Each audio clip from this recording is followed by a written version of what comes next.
PSY 307, Study Session 4, The Barriers to Ability. Introduction. In this lecture, we will examine the different barriers to ability with special reference to environment, the structure of the society, access to information, and attitudinal barriers. The cultural and social influences of disability will also be examined to determine whether and to what extent our lives will be affected by disability. Objectives. At the end of this lecture, you should be able to 1. Explain what is meant by barriers to ability. 2. Make a distinction between cultural and social influences. 3. Identify and provide explanations on different barriers of ability. Content. Disabled people argue that if attitude towards them, the way physical environments are designed, and the way society is organized were changed, then the effect of the impairment will be minimized, giving them a fairer chance of equality. What can be changed and how? The environment. Both the internal and external environment can be changed to give better access and improved facilities for disabled people. New public buildings should be designed to meet the requirements of the Building Regulations 1991. Approved documents which set out guidelines on entrances, internal space, for example, doorways and corridors, access to other floors within the building, WC facilities, etc. Existing buildings should be adapted wherever possible.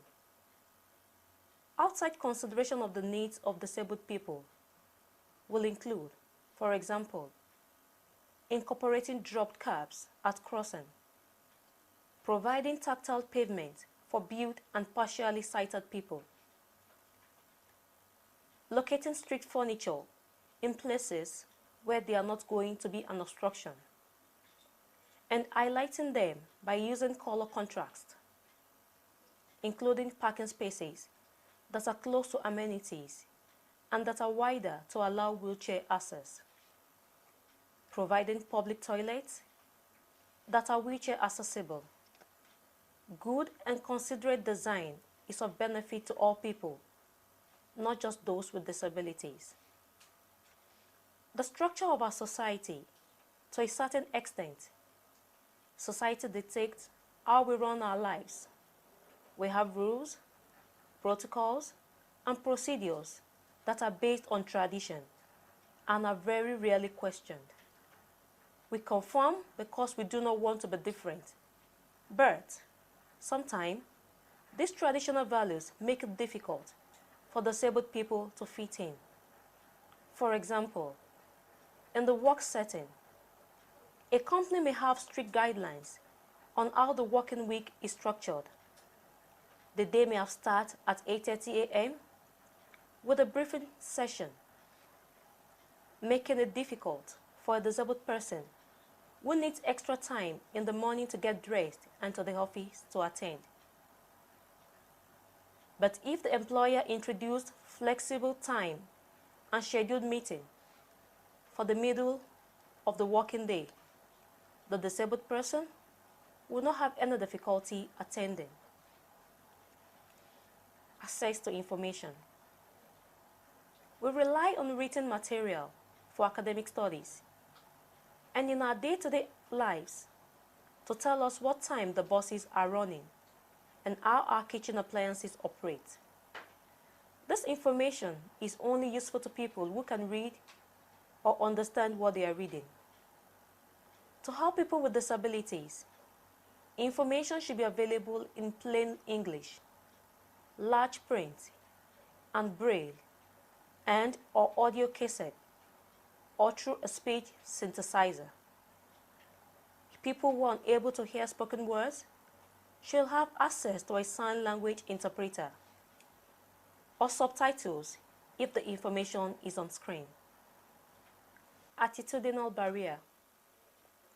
Many people have preconceived ideas about what disabled people are like, probably because they had little contact with them in the past. This can lead to patronizing attitudes of intolerance because they have not recognized that the disabled person may, though no fault of their own, take longer to do something or get tired more easily.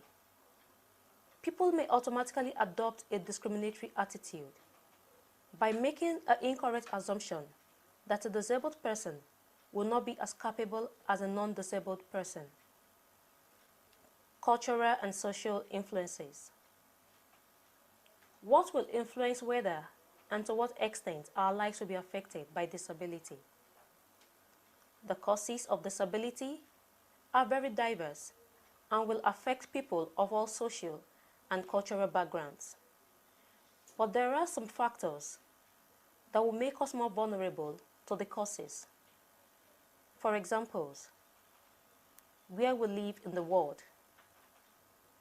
Example, polio and TB are still rife in some developing countries where healthcare provision is inadequate and vaccination programs have not been fully established.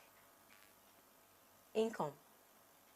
Low-income families are more likely to live in homes that are poorly heated, have a less nutritious diet, etc., leading to a higher susceptibility to some illnesses. Lifestyle. The way we live our lives has a direct influence on our health and well-being. Stress, smoking, lack of exercise, recklessnesses are just a few ways that we put ourselves at risk. Generic vulnerability. Our body makeup may determine whether we are susceptible to a particular illness or disease. The environment we live in and our financial circumstances will affect how we manage our disability. People who are better off financially are more able to pay for home adaptations and buy in care should they need it. They have choices that disabled people on low incomes do not have.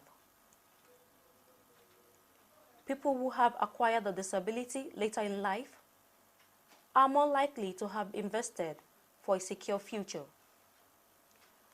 while those who are born with a disability may not have education and employment opportunities offered to their non-disabled counterparts, and are therefore more likely to be dependent on state benefits and social housing.